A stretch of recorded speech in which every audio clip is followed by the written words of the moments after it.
Hello everyone, welcome to YouTube channel of Saint Mary convent school.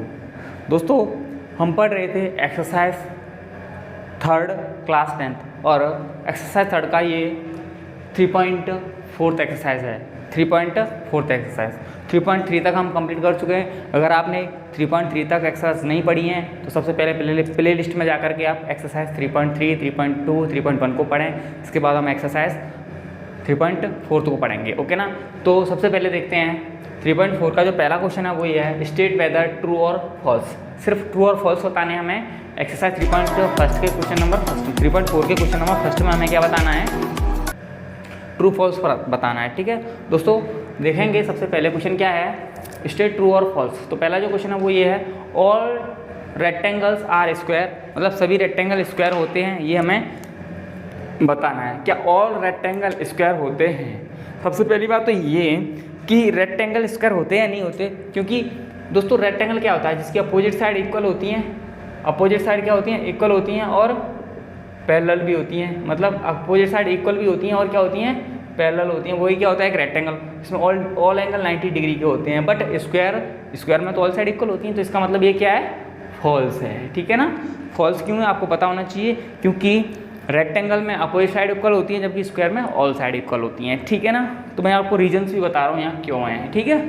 Second question है, all rhombus are parallelogram. क्या सभी rhombus parallelogram होते हैं? मतलब ये पूछा है क्या सभी रोम्बस पैरेललोग्राम होते हैं। दोस्तों पैरेललोग्राम होता है वो इस तरीके का शेप होता है जिसमें ऑल साइड आर इक्वल होती हैं। ऑल साइड क्या होती हैं? इक्वल होती हैं।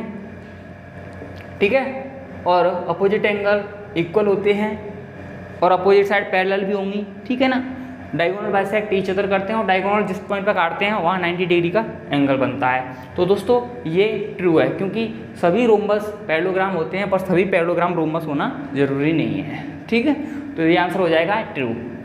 All square are rhombus and all rectangle, मतलब ये कह रहा है ऑल स्क्वायर आर रोम्बस। क्या सभी स्क्वायर रोम्बस होते हैं? एंड ऑल्सो रेक्टेंगल, सभी स्क्वायर यस रोम्बस भी होते हैं और सभी स्क्वायर रेक्टेंगल भी होते हैं। ठीक है ना। तो ये याद रखना है हमें कि जितने भी हमारे स्क्वायर होते हैं वो रोम्बस भी होते हैं और रेक्टेंगल भी होते हैं, क्योंकि जो रेक्टेंगल होता है जो स्क्वायर होता है वो हमारा क्या होता है, ऐसा फिगर होता है जिसकी ऑल साइड इक्वल होती हैं और प्रत्येक एंगल 90 डिग्री का एंगल होता है। तो इसका मतलब ये है कि एक स्क्वायर है ना, वो एक रोम्बस भी होता है और रेक्टेंगल भी होता है। तो इसका आंसर हो जाएगा ट्रू। ओके। अगला क्वेश्चन है, all square are not parallelogram. क्या सभी स्क्वायर पैरेललोग्राम नहीं होते? मतलब क्वेश्चन नंबर जो इसका डी है यानी कि फोर्थ, उसमें कह रहा है कि सभी स्क्वायर एक पैरेललोग्राम नहीं होते। तो ये फॉल्स है। क्या ये फॉल्स है? क्योंकि सभी स्क्वायर क्या होते हैं, पैरेललोग्राम होते हैं। क्योंकि पैरेललोग्राम की जो डिफाइन होती है वो ये होती है कि जिसके अपोजिट एंगल इक्वल होने चाहिए, जबकि इसमें इसके स्क्वायर के अपोजिट एंगल इक्वल होते हैं। क्योंकि आपको पता है स्क्वायर का ये 90 का तो ये भी 90 का ही होता है, क्योंकि स्क्वायर में ऑल एंगल 90 डिग्री के होते हैं। तो इसका मतलब ये है स्क्वायर इज अ पैरेललोग्राम। एक स्क्वायर पैरेललोग्राम होता है, पर इसमें कह रहा है कि नहीं होता, जबकि ये फॉल्स है। ठीक है। अगला क्वेश्चन इसी का है, ऑल काइट्स आर रोम्बस। सभी काइट्स रोम्बस होती हैं। सभी काइट्स रोम्बस होती हैं। ये कैसा है, फॉल्स है दोस्तों, क्योंकि सभी काइट्स रोम्बस नहीं होती और होना जरूरी भी नहीं है। क्योंकि हो सकता है कि काइट ऐसी हो सकती है, मतलब काइट ऐसी भी हो सकती है। ठीक है ना। और हो सकता है कि काइट रोम्बस शेप की हो सकती है, क्योंकि इसमें ये जरूरी नहीं है कि सभी काइट्स रोम्बस हो सकता है, मे बी पॉसिबल। ठीक है ना। पॉसिबल हो सकता है पर प्रत्येक नहीं होगी। वो तो कह रहा है ऑल काइट्स, ठीक है, नहीं होगा ऐसा। All rhombus are kites, yes ये जरूरी सत्य है कि जितने भी रोम्बस होते हैं वो काइट जरूर होंगे। मतलब प्रत्येक काइट रोम्बस हो ये जरूरी नहीं है, पर प्रत्येक रोम्बस एक काइट जरूर होगा। ठीक है। अगला देखेंगे। अगला है, ऑल पैरेललोग्राम्स आर ट्रेपेजियम। जितने भी पैरेललोग्राम्स होते हैं, यानी कि इसका जो जी वाला है, ऑल पैरेललोग्राम्स आर ट्रेपेजियम, ये बात बिल्कुल सत्य है। अगर इसी क्वेश्चन को ऐसे कह देता ऑल ट्रेपेजियम आर पैरेललोग्राम, तो इसका क्या हो जाता, फॉल्स हो जाता। क्योंकि अब हमें पता है प्रत्येक पैरेललोग्राम एक ट्रेपेजियम होता है। क्योंकि ट्रेपेजियम की डिफाइन क्या होती है, ट्रेपेजियम हमारा इस तरीके का शेप होता है, इस तरीके का जो शेप होता है वो ट्रेपेजियम कहलाता है, ये वाला। ठीक है ना। ये ऐसा शेप होता है वो ट्रेपेजियम कहलाता है, जिसकी क्या होती है, one pair of side are parallel, मतलब एक साइड का एक जोड़ा क्या होना चाहिए, उसका पैरेलल होना चाहिए। ठीक है। ओके, अगला जो इसका अंतिम है यानी फर्स्ट का जो अंतिम क्वेश्चन है वो ये है, ऑल स्क्वायर आर ट्रेपेजियम, क्या सभी स्क्वायर ट्रेपेजियम होते हैं? सभी स्क्वायर ट्रेपेजियम होते हैं, तो इसका आंसर हो जाएगा ट्रू। सभी स्क्वायर ट्रेपेजियम होते हैं, ये ट्रू है, ठीक है ना। अगला जो क्वेश्चन है देखते हैं, यानी कि इसका सेकंड जो क्वेश्चन है वो क्या है, identify all the square all the quadrilaterals that have, हमें उन सभी क्वाड्रिलेटर्स को आइडेंटिफाई करना है जो देखेंगे जो four side of equal length, जिसकी चार साइड इक्वल होती हैं, जिसकी four side are equal length, मतलब जिसकी फोर साइड क्या होती हैं, इक्वल होती हैं। तो ऐसा क्वाड्रिलेटर कौन कौन सा होता है जिसकी फोर साइड इक्वल होती हैं? तो फोर साइड इक्वल होती हैं वो कौन कौन सा होता है? एक तो स्क्वायर होता है, और पता है आपको एक क्या होता है, रोम्बस होता है। क्या होता है? रोम्बस, ठीक है ना। तो इसके आंसर हो जाएंगे स्क्वायर एंड रोम्बस, यानी कि ये फर्स्ट आंसर हो जाएगा सेकंड का, ठीक है। सेकंड का जो फर्स्ट आंसर हो जाएगा वो हो जाएगा स्क्वायर एंड रोम्बस। सेकंड का जो बी है वो ये है, four right angle. Four right angle मतलब चारों एंगल राइट एंगल कौन से क्वाड्रिलेटर में होते हैं? तो दोस्तों वो होता है, एक तो होता है स्क्वायर और दूसरा होता है रेक्टेंगल्स, ठीक है ना। स्क्वायर्स एंड रेक्टेंगल्स, स्क्वायर और रेक्टेंगल में आपको बताया कि ऑल एंगल 90 डिग्री के एंगल्स होते हैं, ओके ना। अगला जो क्वेश्चन है, क्वेश्चन नंबर जो थर्ड, यानी ये सेकंड के ए और बी थे। अब देखते हैं question number third. Question number जो थर्ड है ना, वो उसमें पूछ रहा है, explain how a square is, explain करो कि how a square is quadrilateral, एक स्क्वायर क्वाड्रिलेटर क्यों होता है। आपको पता है कि एक स्क्वायर क्वाड्रिलेटर क्यों होता है, क्योंकि इसमें कितनी साइड होती हैं, फोर साइड होती हैं। क्योंकि अ square is called a quadrilateral because that have four side, इसमें कितनी साइड होती हैं, फोर साइड होती हैं। तो हम लिखेंगे, फर्स्ट लिख देंगे अ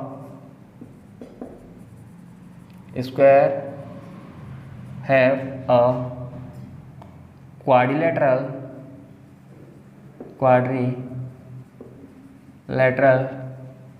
because that have four side और ये फोर साइडेड का क्लोज फिगर होता है, इसलिए भी ये क्या है, एक क्वाड्रिलेटरल है, ठीक है। एक स्क्वायर क्वाड्रिलेटरल होता है, ठीक है। सेकंड, इसी का जो बी है, इसका जो बी है ना, वो उसमें पूछ रहा है, उसमें पूछा गया है अब पैरेललोग्राम। ये एक पैरेललोग्राम कैसे होता है, एक स्क्वायर पैरेललोग्राम कैसे होता है, क्योंकि पैरेललोग्राम क्या होता है, जिसमें अपोजिट साइड क्या होती हैं, पैरेलल, और अपोजिट एंगल आर इक्वल। तो इसका मतलब एक स्क्वायर भी क्या होता है, yes, a square is called a parallelogram, a square is called a parallelogram because that have opposite angle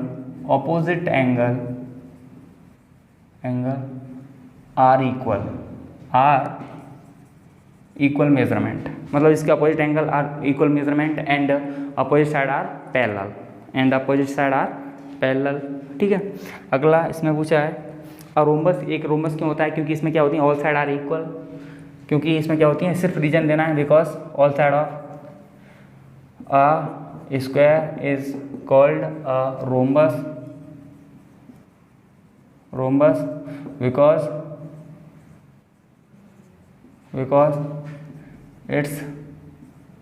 it's all side are equal measurement, okay ना। अब रेक्टेंगल की बात करते हैं, एक स्क्वायर एक रेक्टेंगल क्यों होता है, क्योंकि हमें पता है अ square is called a rectangle, a square is called a rectangle क्यों होता है, क्योंकि because it's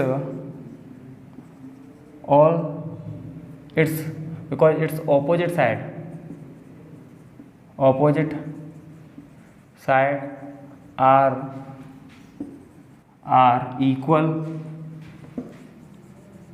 equal and all angles is 90 degree, okay ना। मतलब एक स्क्वायर एक क्वाड्रिलेटर क्यों होता है? क्योंकि ये 4 साइड का क्लोज फिगर होता है, इसीलिए एक क्वाड्रिलेटर होता है, ठीक है ना। एक स्क्वायर पैरेललोग्राम क्यों होता है? क्योंकि इसकी square is called a parallelogram because that have opposite side are equal and opposite angle are also equal, इसीलिए क्या होता है? पैरेललोग्राम होता है। और स्क्वायर एक रोम्बस क्यों होता है? ए स्क्वायर एक रोम्बस इसलिए होता है इसके ऑल साइड आर इक्वल होती हैं और प्रत्येक एंगल 90 डिग्री का होता है, पर हमें ये इससे मतलब नहीं होता क्योंकि इसके रोम्बस में प्रत्येक एंगल 90 डिग्री का होना जरूरी भी नहीं है, पर इसके डायगोनल बाइसेक्ट ईच अदर करते हैं और डायगोनल इक्वल होते हैं, ठीक है ना, और 90 डिग्री में बाइसेक्ट करते हैं। हाँ, रेक्टेंगल क्यों होता है? क्योंकि इसकी अपोजिट साइड इक्वल होती हैं, प्रत्येक एंगल 90 डिग्री का होता है, ओके ना। यही रीजन्स बताने थे, ठीक है ना। सो दोस्तों ये थे हमारे क्वेश्चन नंबर 3 तक। सो नेक्स्ट वीडियो में मिलते हैं नेक्स्ट क्वेश्चन यानी क्वेश्चन नंबर 4 के साथ।